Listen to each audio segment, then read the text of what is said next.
Welcome to another episode of the Bucknuts Happy Hour.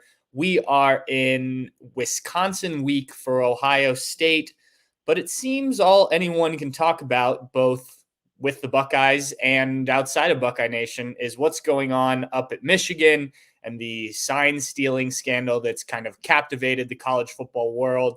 We're going to get into that. We will talk some Wisconsin as well. At the end of the show, I'll be joined by Dave Biddle of Bucknuts to chat with me about what he sees with the Badgers. But first, we're going to dive into this Michigan situation, and we bring in Alejandro Zuniga of our Michigan website, the Michigan Insider. Alejandro, I'm going to be honest. I am already pretty sick of this Michigan talk. I realize that most people aren't because, as Josh Pate pointed out on his show today, he went to the Bucknuts message board, and there were 13 threads about either Michigan or Jim Harbaugh, and one about the Wisconsin game on Saturday. How are you feeling about all this and your coverage of the situation? Well, first of all, I appreciate this being a happy hour themed show. I've got some Spotted Cow here. Nice. New Glarus beer that I'm sure you and many Ohio State fans will be enjoying this weekend up in Madison. And for Michigan, it's a bye week, right? So if it's 13 threads to 1, if that's the ratio of sign stealing allegations to actual football, just imagine what it's like over on the Michigan Insider, where there is no football game really to talk about. It is pretty much 100%. And it has been a very long week, and the week's not over. And there's no football, at least for Michigan's perspective, for another 10 days or so. So it's been a week. Yeah, I can imagine. And for people tuning in live here or those who are listening to the podcast version of this show, if you're looking for emotional, angry, mad at Michigan, I'm not going to do that. I don't think Alejandro is, though you're welcome to, Alejandro. There's been plenty of that this week. You can find it on Twitter. You can find it on message boards. You can find it on one of our shows earlier this week. And that's not a slight. That's just is what it is. We're going to talk facts. We're going to talk our opinion on things. We're not going to get over the top with emotion for this one. So, Alejandro, I want to start back when this first kind of started to leak out. What were your initial thoughts when you first heard about these allegations? Probably before you knew the name Connor Stallions, or at least most people did. But what did you think initially when this started to kind of emerge as a possible story? Sure. First of all, I knew the name Connor Stallions. Okay. Not necessarily associated with this, but he's a person I know. So I mean, he's now like the world's most popular person, it feels like, in the college football world. But yeah. I mean, this all began before the Michigan State game last week, right? And for Michigan, Michigan's had that game circled for a year, given what happened at the Big House Tunnel last year. So you start hearing kind of like some percolating rumors that, something's coming. We don't know exactly what. And then the news breaks, and first reaction, and it almost feels like a year has passed since last Wednesday or Thursday, right? Because it's been this drip of information. It seems like most of what we know now sort of happened back. Like, it's not like there's been a ton of substantive additions to at least like the facts as they've been presented. It feels like all the initial information has kind of persisted throughout a week. But I mean, from my perspective, right? It was A, serious allegations. B, it's a bad look. And it's a look that I feel like a lot of sports fans, whether or not you know the specifics of what college football rules are, it's one that doesn't portray an institution that likes to portray itself well. It doesn't portray that institution well. So I mean, from my perspective, and I think from a lot of us over on the Michigan side, it was like, okay, this has come out, but we've got a rivalry game in, a day or two. That's going to be our sole focus. And since then, the game happened. There were lots of signs made about it that I saw in East Lansing last weekend. But the news has persisted. And of course, the focus has shifted, from a coverage perspective on our side. From the fan base's perspective, it's gone from, okay, there's this huge rivalry game to, oh crap, like now what? Yeah. You mentioned Connor Stallions. In what way? How do you know the guy who's you said most popular? I would say potentially infamous, depending on how Yeah, this all goes notorious. down. Maybe popular isn't the right word there, Yeah. but What did you know about him? How do you know him? Kind of give the background there. I mean, so it's not like I had a strong relationship with him Sure. already. We DM'd a couple times because as I'm sure you do as well, as someone gets added to staff at the program that you cover, you follow them, you keep an eye on what they're doing, what they're saying, because it's part of the job, right? I do know, and as has come out since then, like this is a guy who was very much a Michigan football super fan, someone who was very invested in the program, even from before the time that he was officially a paid member of staff, right? So, as I'm sure your readers or listeners are aware, like this is a guy who would pay his way to go to every single Michigan football game. This is a guy who it turns out was Airbnb-ing his house, so he could pay for airfare and maximize his opportunities to to be associated with the Michigan football program, and then of course got added officially to staff, I believe last year. So I mean, it's not like people say low level staffer, and he was like an assistant analyst or something like that. So by name, certainly not someone who's rising up to the level of assistant coach or something like that, but someone who is on staff, someone who people do know of, I guess, and we've had Sam Webb, who runs our site over at the Michigan Insider. Like he's talking to Devin Gardner, former Michigan quarterback, and he knew Connor Stallions because Connor Stallions, before he was a staff member, was showing up everywhere. So I think the people who knew him and the people who know him in that capacity of someone who really, really cared, someone who worked really hard and found his way on staff. And of course, now we have allegations of what's happened since then. Right. But that's kind of how people knew Connor Stallions. Okay. Yeah. And I mean, that was kind of how I thought of it. There's certainly certain people within the Ohio State fan base that are similar and whatnot. And it's just, sounds like this guy was able to have something that the Michigan program valued beyond just being a fan, right? He provided, not necessarily what has happened, but he had something that was like, okay, why not add this guy to the staff? Am I reading that correctly? I mean, I know exactly like what the factors were that were like got him added to staff. Like, no. But as we saw, I believe in the Washington Post story yesterday, like he's a guy who came to Michigan coaches, or he claims to have come to Michigan coaches saying, hey, like I've been watching X, Y, and Z Michigan opponents on TV, and here are their signs. That's what he was saying. That's what he's claiming, at least per that Washington Post article. And of course, that theoretically would be legal by NCAA rules. So if this is someone who is coming to Michigan staff saying he's a value add and is being a value add and has since been added to staff and continues being a value add in that capacity, and that's kind of how I see it, right? Like programs have numerous numbers of analysts for who do various different tasks. And this is someone who it appears came to Michigan staff before he was an employee and was saying, or at least claiming to be contributing value and, working his tail off, whether that was totally above board or not, and getting added to staff eventually. So as more information, more reporting has occurred on this, from your perspective, how is what you initially thought maybe changed to where you are today after reading stuff, probably doing your own digging on some things?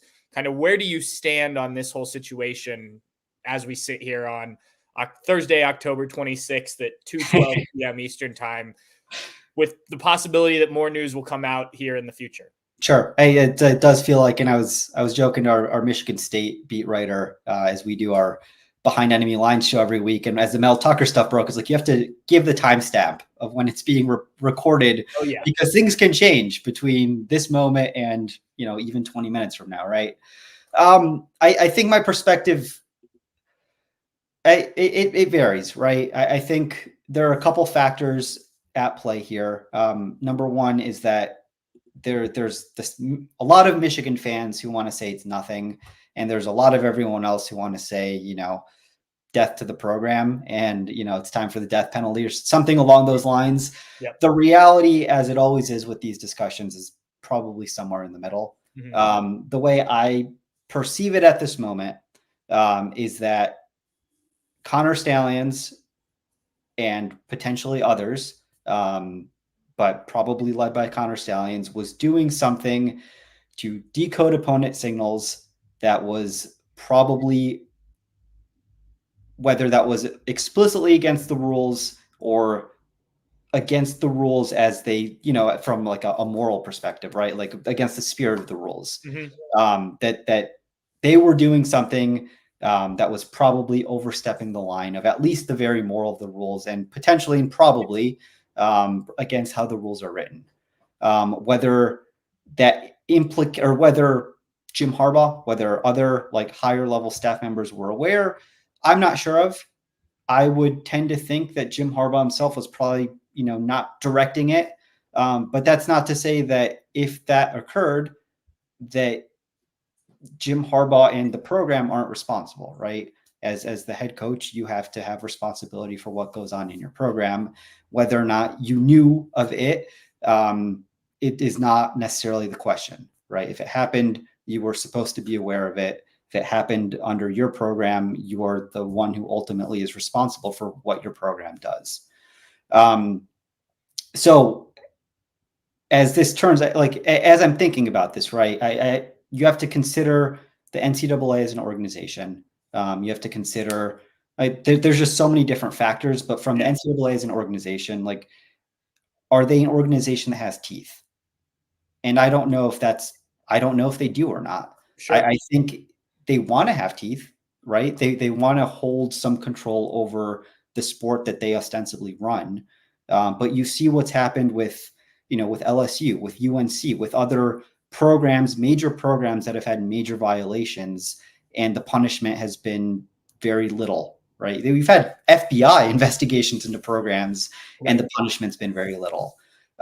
Does Michigan, or does the NCAA want to make an example of Michigan, especially when you consider that there are other allegations, about the recruiting violations or whatnot? Potentially. Do they have the power to do that? I don't know. And then the other perspective is, of course, from the Michigan, I guess, fan perspective, is it's a bummer that the best time in program history, or at least in modern program history, no matter what happens, right? No matter what the NCAA does, this period will be tainted in some way by these allegations. And from a fan perspective, that's a bummer, no matter what the investigation uncovers. Yeah, I think you make some really good points there. I have, as you might expect, living in Columbus, I have quite a few friends who are very big Ohio State fans, and I'm in group messages and whatnot. And people have been very angry with me because I've said something similar to what you just said there about the NCAA not having a lot of teeth. Like, to me, I think this is going to be drawn out a lot longer than most people expect. I was listening to the radio this morning, and they were talking about, does Harbaugh coach next week against, I think it's Purdue that Michigan plays. Yeah. And I guess the NCAA could act quickly, but if you look at the track record, that's not how it normally happens. Yeah. I mean, if you want to look at how it's supposed to happen, right? The NCAA has to deliver notice of allegations to the university. And then the university or the athletic department has 90 days to respond to that notice of allegations, right? The NCAA, as far as I'm aware, has not delivered a notice of allegations. And once they do, I think Michigan would probably be smart to take all 90 days as they're coming up with their response. And it's only after that process happens. And then I believe the NCAA gets a second 90-day period to respond to Michigan's response. And then it goes to the Committee on Infractions. So that, unless the NCAA wants to overstep its own process, which I'm not saying, like, I'm not a lawyer, and they're probably not either, quite honestly, but like, this is their process, right? And the process has only just begun to carry out. There's no notice of allegations. There's 90 days that Michigan has to respond once there is. And if you forecast out 90 days from today, that's taking you, beyond the regular season for sure, and into the college football playoff time. So I don't know, unless the NCAA does something a little bit unprecedented, that this is punishment immediately. It's more looking beyond 2023. Right. And I think too, part of the reason you do that process is because even if something seems very obvious, you don't want to get something like this wrong, right? Yeah. You don't want to punish a program, Michigan, Ohio State, LSU, any of these programs that we could think of that have had issues in the past.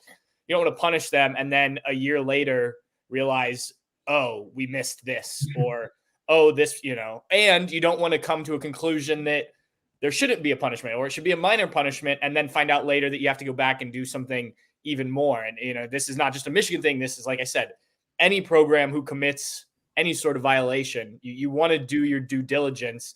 And I know people on social media, people on message boards, it's easy to take what's out there and accuse.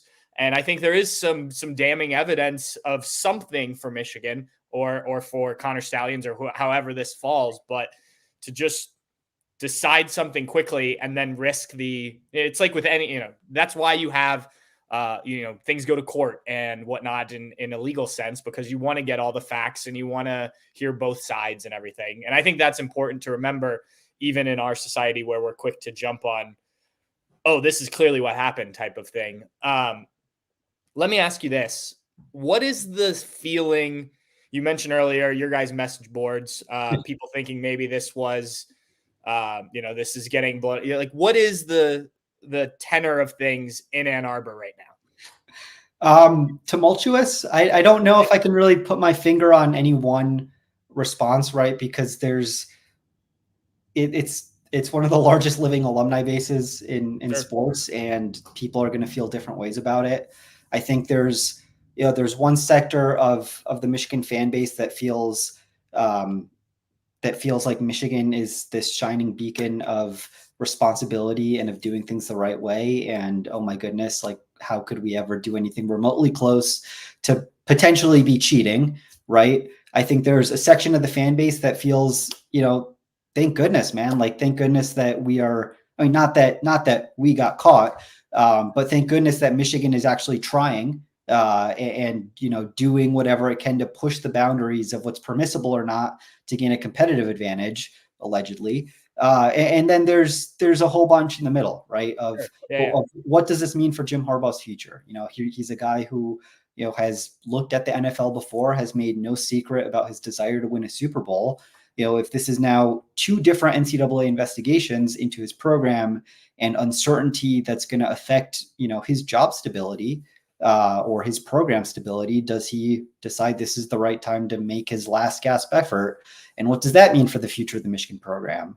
I think ultimately, and again, I think ultimately for right now, it's a little bit of a frustration that there are more allegations that the University of Michigan and Jim Harbaugh and the athletic department and the football program cannot respond to. Right? When you're the subject of an NCAA investigation, you cannot make public statements about it. So there's a lot of, not one-sided, but there are a lot of voices, and Michigan is not permitted to have a voice in these discussions. Yeah. There's the frustration that Michigan is going through an incredible stretch run in modern program history with 2 straight Big Ten championships, and a lot of people feeling like this is the year to win a national title for the first time since 1997. And all of a sudden, A, is it going to count? And B, it's going to be tarnished one way or the other, right? Because of these allegations. There's those who are saying it's just a witch hunt. It's a whole lot of voices. And I think given the nature and the speed at which this has developed, it feels like, twice a day, there's some new bombshell from a different publication.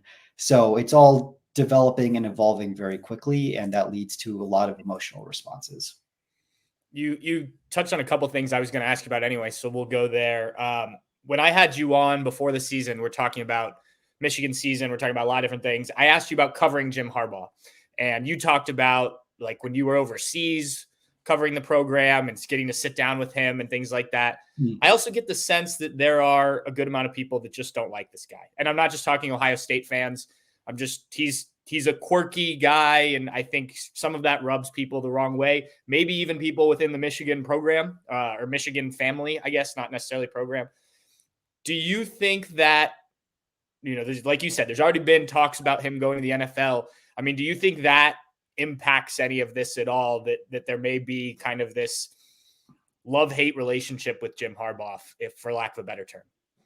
Yeah, I mean, I don't know specifics, right? Like about this situation, but I mean, listen, when Jim Harbaugh was hired at the University of Michigan, I remember reading a story, I believe it was like in the Sacramento Bee or something like that. Okay. And the title, this is just me totally remembering something from 2014. So it's been like a decade.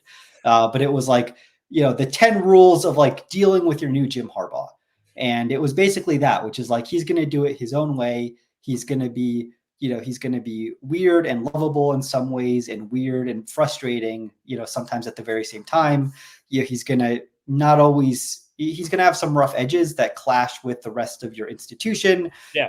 And in the end, if it's winning, it's great. And if it's not winning, then that becomes a mess really quickly. Because, as has been very well documented, right? The end of Jim Harbaugh's tenure at the San Francisco 49ers was in large part a clash of personalities. So far, and especially over these last 3 or so years, it's been great, right? Like Jim Harbaugh is feeling the love from the Michigan fan base. The Michigan fan base, I think, really does appreciate everything that Jim Harbaugh has done for the program and bringing it back to prominence. All that being said, there have been lingering thoughts or questions about what his relationship is like with Michigan's administration, including the athletic director, Ward Manuel. Those relationships, like that relationship isn't necessarily on the best of terms.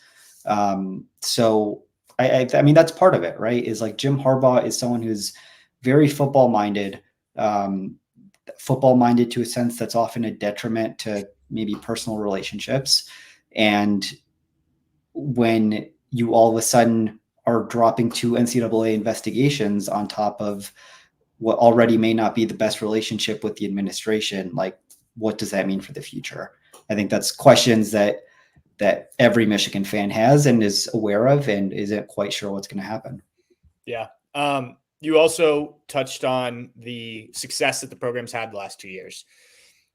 Ohio State fans, media have naturally drawn the connection to this and the last 2 years. I think you can't just say that even if everything that's been reported is true, that Michigan had the success it had because of this. Obviously, you need talent and you have to execute and you need to be coached and things like that. But how much, if let's just say that what's been reported is true, how much do you view the success of the last couple seasons and potentially this season differently in a, reporter eyes than maybe you would have if this doesn't come out and you never have to think about, okay, did they know what certain teams were doing in certain situations? It raises questions, right? And I think that's all we can say at this point. Listen, I've never been a head coach or an offensive or defensive coordinator of a football team. I know. You look at me, you see my soccer background, high school captain, man. Like you think, oh, why wasn't this guy fast tracked to a D1 football job? Shocking, I know.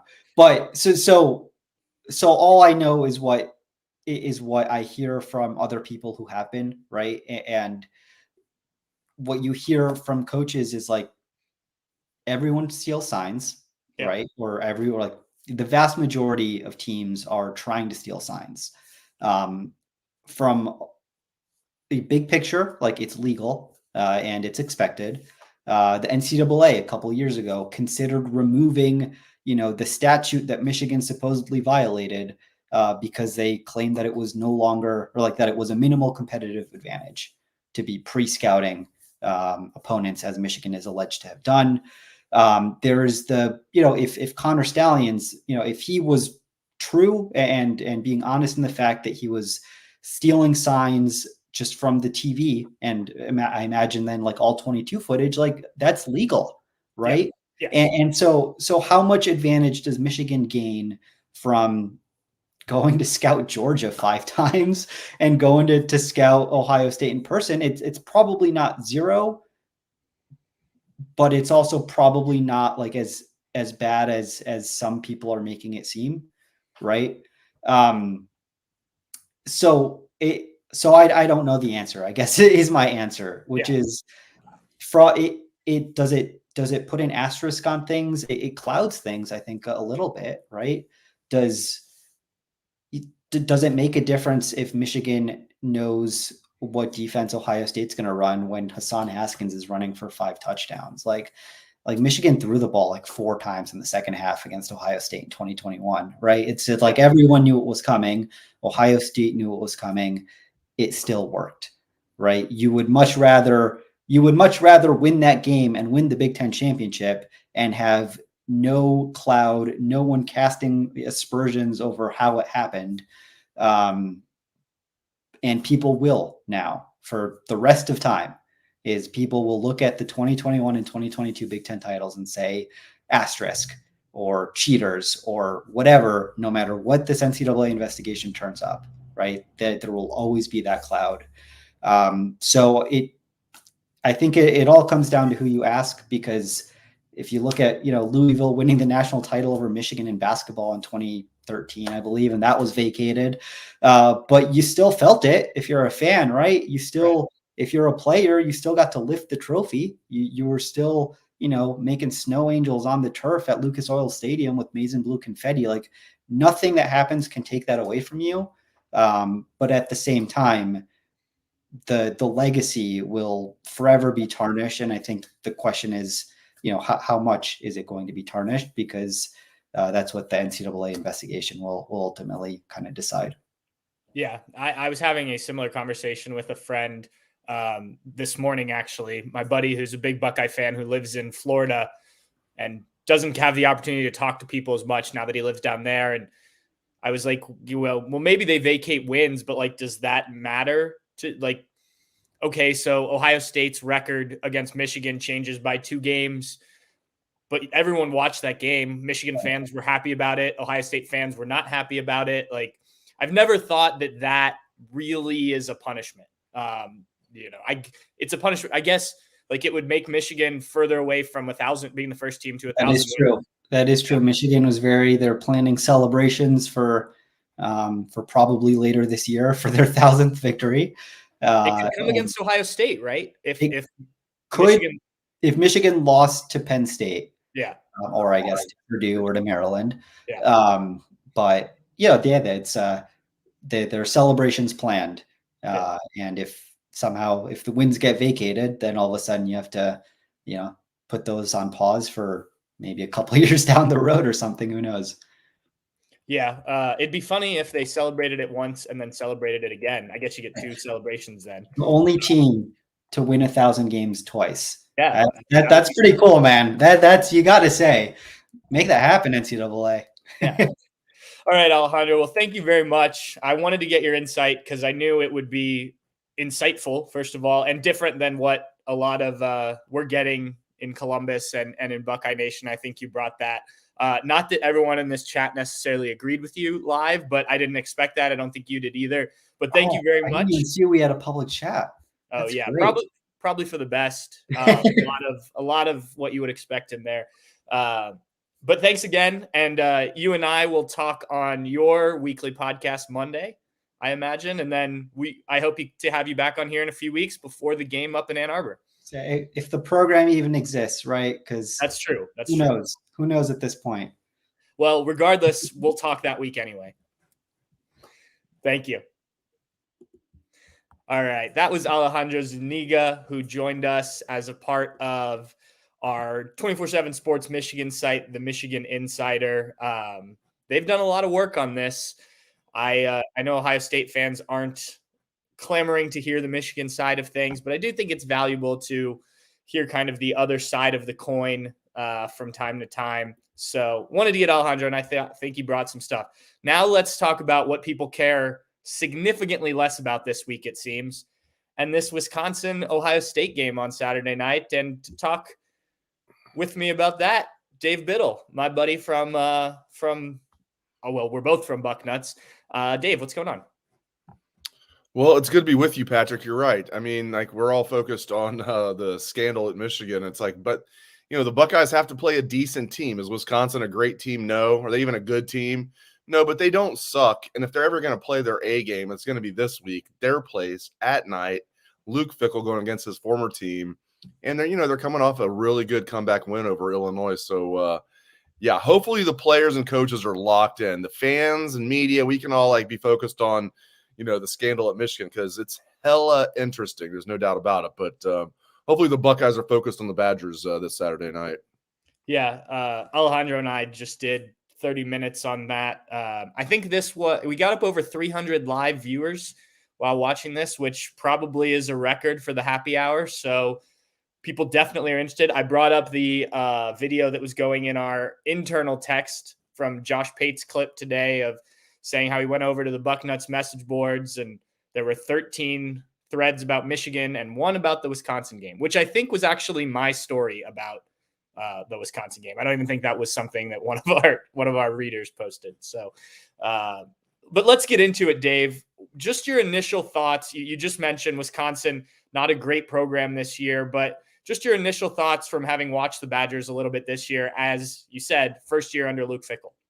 Yeah, they're getting better, and I was guilty of this too. When Tanner Mordecai broke his hand against Iowa, they lost that game 15-6 at home, and you're thinking, well, man, now Tanner Mordecai's out. Like, what are they going to do? But you look at it, they weren't playing that well with him. Yeah, he had 2 good years at SMU. He wasn't setting the world on fire by any means. Braden Locke then came in, didn't look that good for 3 quarters, then set the world on fire in the 4th quarter. And we have to, Braden Locke, I did a little research on this young man. Same high school as Jackson Smith and Jigba in Texas. Yep. And was a high 4-star recruit, went to Mississippi State last year, redshirted. So Luke got a couple of transfers at the quarterback position, which was good move on his part. And so I don't see much of a drop off. Now, Mordecai, 6-year senior, very experienced. There's that. Locke's got now 1 start under his belt. I do think Ohio State can make Wisconsin one-dimensional, but Locke's not a joke. That's why I just wanted to point that out. But, their running back, Allen, who was great as a true freshman and not quite as good last year, but still good last year, did not look that good early in the season, Patrick. Was a little banged up. He's looked really good these last couple of weeks. I do think this Ohio State defense is elite. They will make them one-dimensional. They'll at least try. I think they will.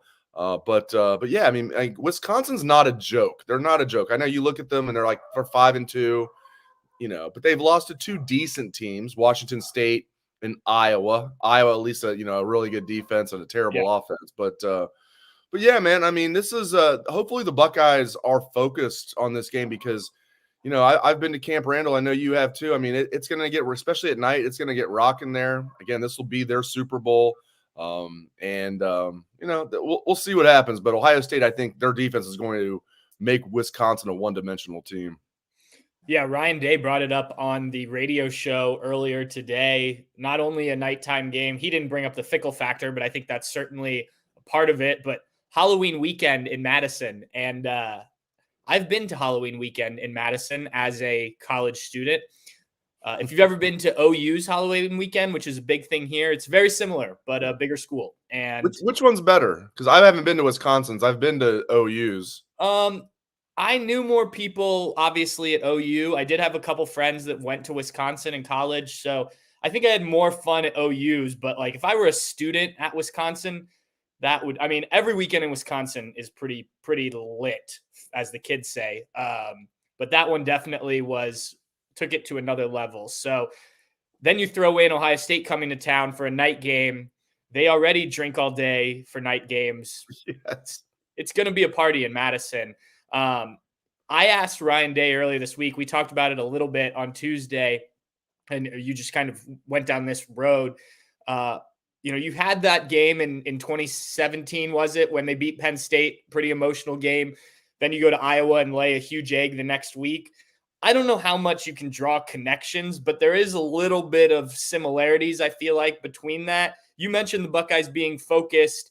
I get the sense that they are, and talking to the players that we did on Wednesday night and whatnot. But what's your read on kind of what they feel like going into this game? Yeah, I mean they're saying the right things, and maybe now that like more people are talking about it, Josh Pate's talking about it, we're talking about it. Maybe that like if they are listening, if the idea is they're paying too much attention to the media, they're not focused on Wisconsin. There's probably even though I mentioned it myself, probably too much is being made of that. But if you're going to buy into that philosophy, that means that now if people are talking about maybe Ohio State's not focused, maybe that'll help focus them. It's a lot like going to the Purdue game, Patrick, when all of a sudden, it was like, all the talk was like, Ohio State sucks at Ross-Ade Stadium. Right. And it hit me. I'm like, this is not good for Purdue. All Ohio State's players are hearing is, oh, you guys get your ass kicked when you go to Purdue. I'm like, oh, this is not good for Purdue. And like the only time Ryan Day had been there, he was an assistant coach. They got their ass kicked at Purdue. It's like, oh boy, this is not going to be good for Purdue. 41-7 later, it was not good for Purdue. So hopefully, let's keep this going. Boys, focus on Wisconsin, because Wisconsin, not a great team. They're not a ranked team. Maybe they will be by the end of the year. But they don't suck. They will play their A game at home at night. So I can't stress that enough. So yeah, Patrick, as I think the players were saying all the right things last night. Yeah. Coach Day's been saying all the right things. I know Coach Day's focused on the game, but like getting 85 guys, whatever the travel roster is, 70, 68 guys, whatever it is, 70, 74. Getting like all of those guys like focused on the same goal. These guys are kids. Of course they're just like us. They're like, look at this Michigan stuff. Ha ha. Oh, wow. Now there's a manifesto. Oh my God. Like, look at that. If we're doing it, these kids are doing it. So, hey, this is on the coaching staff, not just Ryan Day, to get these guys laser focused on Wisconsin, because Luke will have his guys ready. And I know when I say that, people are going to be like, oh, well, Luke's going to have his guys ready like when they played Cincinnati a few years ago and Ohio State beat them 42-0. I get that. But, like, still, you can't just – that was a noon game, I believe, at Ohio Stadium. This is a night game at Camp Randall. I just hope the Buckeyes are ready, because we've seen strange things happen at Camp Randall at night. Yeah, the last two times Ohio State's been there, I believe it's been to overtime. They lost in 2010. There's been some other close games. Ohio State's actually had some good wins there too, but it's definitely been close at times. Let's shift over to Wisconsin's defense, because I think that's where, if Wisconsin's going to win this game, I think it's because they play really good defense and Ohio State's offense struggles to get going. The Badgers' defense, pretty good. Total defense, they're allowing 334 yards per game, 39th in the country, 7th in the Big Ten. Pass defense is 29th nationally, 8th in the Big Ten, 196.3. Rush defense, similarly ranked. Look, Luke Fickell, we know what he does on the defensive side of the ball. We saw it firsthand in Columbus for years as when he was a coach on this staff. Probably would like to see those numbers be better, but first year, him installing a new defense with them, that seems to me to be their strength right now. That and maybe the running game. Yeah, the running game had struggled early, like we were saying, but it's picked up. But yeah, the defense is good. It's not up to their high standards, and it'll get better. It's the first year of the Luke Fickell era. Mike Tressel there. Those guys were a great tandem there at Cincinnati. Marcus Freeman was there for a while too. Mike Tressel has experience as a Big Ten defensive coordinator, at Michigan State. So this is nothing new to him. He's been a defensive coordinator at Michigan State. He was a defensive coordinator at Cincinnati. And now Jim Tressel's nephew, Mike Tressel, is the defensive coordinator there. I still think it's probably Luke doing most of the calls, if I had to guess. Right. Probably not much of a guess there. I think everybody probably knows that. But yeah, man, if you talk to Wisconsin fans and writers, they'll say like they've been a little disappointed in their front seven this year. They thought the front seven would be better. But again, though, they've got guys that have underperformed this year that are not bad players. Again, you've got to prepare for. You can't be like, well, I watched them against like Washington State and look what they did. Like that.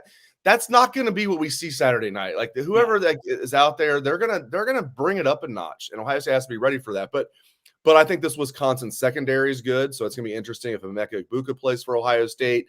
They're definitely going to do whatever they can to slow down Marvin Harrison Jr. But the secondary for Wisconsin, very good.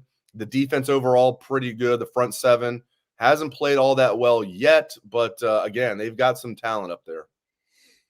One of the things I think we can probably count on, and again, something Ryan Day touched on the radio show, is that Wisconsin will huddle and slow things down. Penn State last week allowed Ohio State to run a season high in offensive snaps. How do you think, if they have that crowd going and they can slow this game down, what kind of impact can that have on maybe not the end result, but maybe what the final score looks like, maybe not being as much as we would predict? Yeah, I mean, just look at the Indiana game to start the season. Yeah. Now, Ohio State's more comfortable now, so you'd hope that wouldn't happen. But Wisconsin, clearly a better team than Indiana. If they come up with the same game plan and execute it, that's how Wisconsin can not only stay in this game, but maybe even, pull an upset. I do not think that's going to happen. I wouldn't be shocked if Wisconsin stays in this game for the first half and then Ohio State pulls away. I would be shocked if Wisconsin wins, but I will not be surprised if they stay in this game because I think they are going to take a page out of that Indiana playbook. And again, I mean, the Badgers are a better team than the Hoosiers.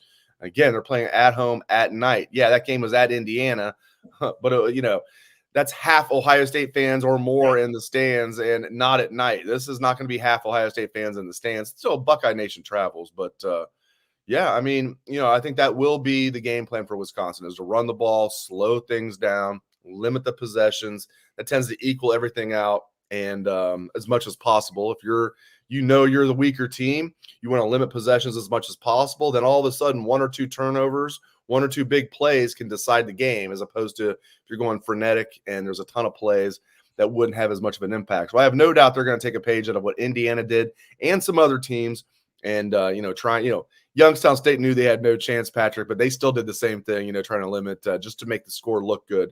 But Wisconsin's not going to come in here trying to make the score look good. They're going to do that to try and win the game, and Ohio State has to be ready for that.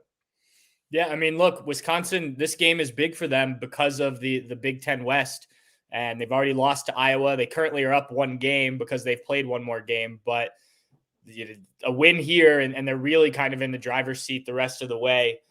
Dave, when I was watching some Wisconsin stuff this week, Luke Fickell in a Wisconsin shirt still looks weird to me. And I know he was at Cincinnati for quite a few years, and maybe it's just because this is another Big Ten team. But when you see Luke in Wisconsin, does it just throw you off a little bit?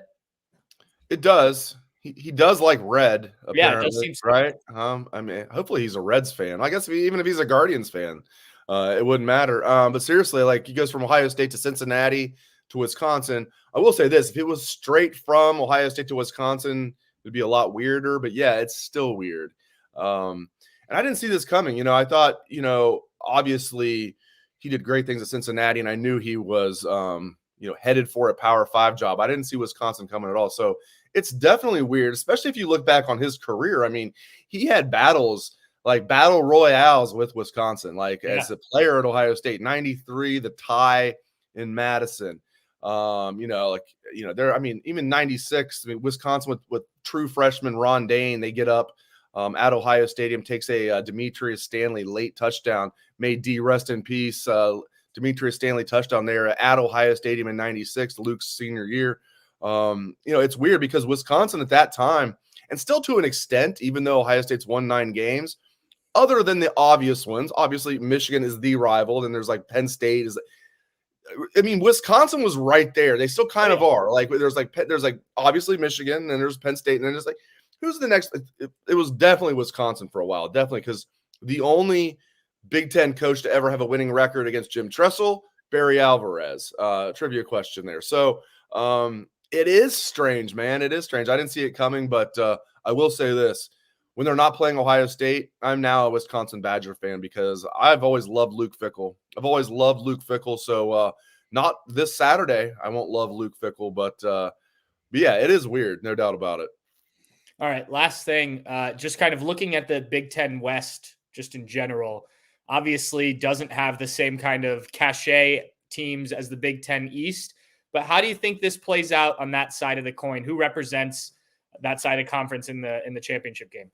Wow, I haven't really looked at the tiebreakers. I guess, man, they could have really locked it up if that punt didn't get called back. Just because they have the tiebreaker. I'm presuming Ohio State's going to win this game. I think Ohio State will. I think Wisconsin, has a good chance of keeping this close, but I think Ohio State's going to win. And then Iowa has the tiebreaker over Wisconsin. So I'll go with Iowa. Don't rule out Minnesota, even though Minnesota has to come to Columbus and play Ohio State. They wish that wasn't the case. How about Minnesota's crossover games this year? Michigan and Ohio State and whoever. I don't know whoever. It doesn't even matter after that. You're playing Michigan and Ohio State. It'd be hilarious if Minnesota's crossover games were Ohio State, Michigan, and Penn State.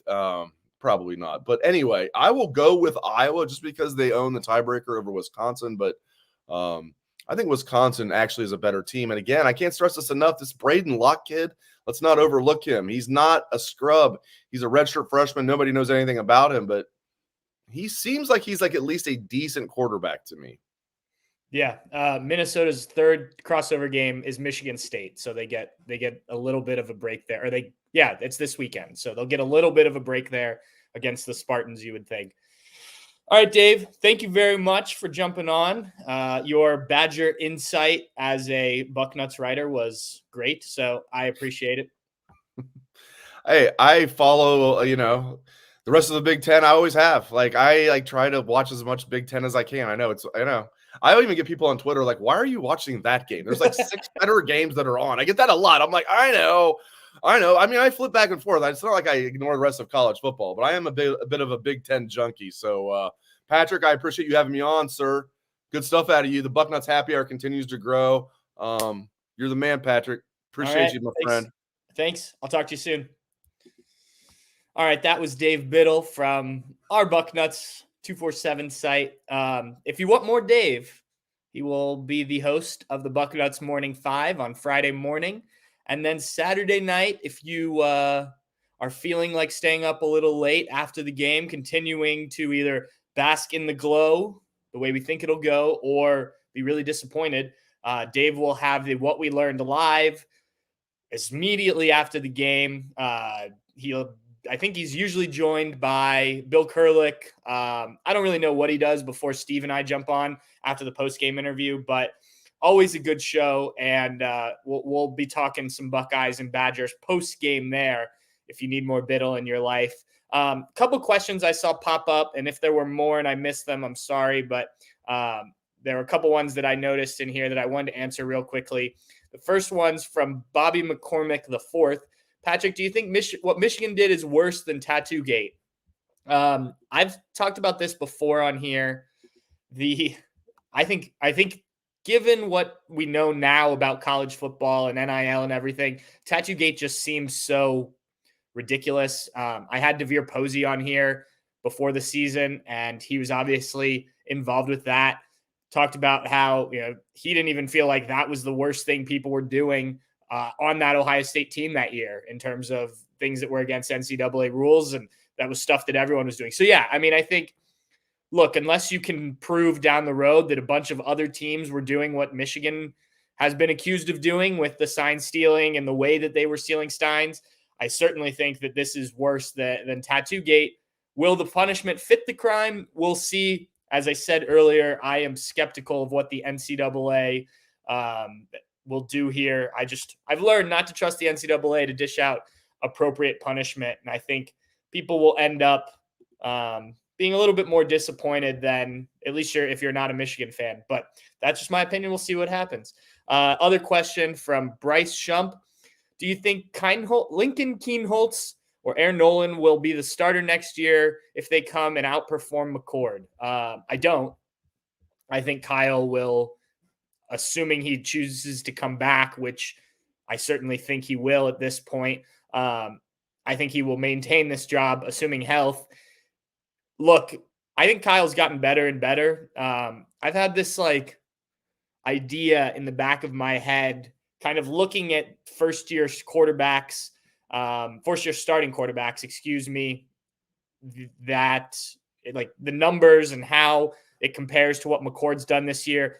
Because I think Ohio State fans, Ohio State media, you can include them as well, have been a little bit spoiled. And I mean this in a positive way with Dwayne Haskins, Justin Fields, CJ Stroud, guys that all were able to come in and pretty quickly in their first year really get things rolling. I mean, Dwayne Haskins, all three actually were Heisman Trophy finalists that first year. Justin Fields wasn't his second year, more so because of the COVID pandemic and what happened. He still had a great season, obviously getting the Buckeyes to the national title game. So like, I think Ohio State fans are a little bit, they've seen how great some quarterbacks can be early on, and that's just not the way it normally goes. Usually there are some growing pains, and I think you've seen that with Kyle at times. I think you've also seen the ceiling of Kyle McCord and kind of what he can do when he's not, I guess, thinking so much. I don't know. There's these like peaks and valleys of Kyle, and the end of game situations like at Notre Dame. He made some big throws when they needed it against Penn State. He's made big throws in other games too, but if you can get that consistently out of him, I think he's really good and on par with the other guys. So, I think Lincoln Kienholz, they really like what they've got from him. You've heard some discussion this week about who's the number 2 now that Devin Brown's out. Aaron Nolan, from the bits and pieces I've seen of him, I really like what he's going to bring. It's going to be weird seeing a left-handed quarterback one day play for Ohio State. But, again, I think Kyle will continue to get better. I think year 2 of Kyle McCord as Ohio State's starting quarterback has a possibility to be really good. So, no, I just don't think that they're going to start either of those guys. Don't forget there's still Devin Brown, who I know there's speculation about would he transfer if Kyle comes back. I'm not going to go down that road, but he's still certainly part of the mix here. So those were the couple questions I saw pop up. We're going to wrap this up with the way we have each of the last several weeks in the What You Will Be Reading segment. Basically just what the headlines will be. This should be Sunday morning because of the night game about the Buckeyes after this game against Wisconsin. I think it will be something along the lines of Buckeyes survive early scare, pull away from Badgers to move to 8-0. For me, I think that's how this game's going to go. I think it would not surprise me if this will be the most hostile environment that anyone who didn't play in that Penn State game will have played in. Steve Hellwagon and I on the Bucknuts Instant Reaction on Tuesday kind of ranked the atmospheres of Big Ten stadiums, and we both agreed Penn State's one, especially for the whiteout, and Wisconsin, when it gets going, is certainly right up there as a number 2. I think this atmosphere could affect Ohio State a little bit early, maybe allow the Badgers, to get off to a bit of a quick start and put a little bit of a scare in Ohio State. But I think ultimately Buckeyes will be too much for the Badgers and pull away and win the game. So survive scare, move to 8-0, I think will be what you are reading on Sunday morning. And I apologize, JVM 1341. I did see your question about my drink. Today was just Bud Light. It was actually a leftover case of Bud Light from an NFL football tailgate. It was just what was left in my fridge. With these next 2 weekends being on the road, Wisconsin and at Rutgers, I don't have the fridge as stocked as I do for other games. So I just kind of grabbed what was in there. A couple of predictions I see getting thrown here. We'll touch on these. Doug Shepard, Ohio State 54, Wisconsin 9. That's a big one there. Matt Rennells, I think. I'm sorry if I mispronounced that. Buckeyes 27-13. JVM says 38-10. There's probably a couple more in there that I missed. Anyway, we're going to get out of here. As I said, there will be the Bucknuts Morning 5 tomorrow, Friday, and then we'll be on the What We Learned Live. Heath, our guy, Ohio State 32, Wisconsin 12. There you go. And plenty more. I still have a few more things. Rick Morris, OSU 41-14. A few more things I'm writing this week. Hope to get some stuff done today and tomorrow. As we travel to Wisconsin, Steve Hellwagon and I will be there live. We'll hope to have a good Friday night in Madison, Wisconsin. 30-13 from Cliff. So anyway, we will talk to you guys soon. Please stay tuned to Bucknuts. Like, subscribe, all that good stuff. It helps us all out.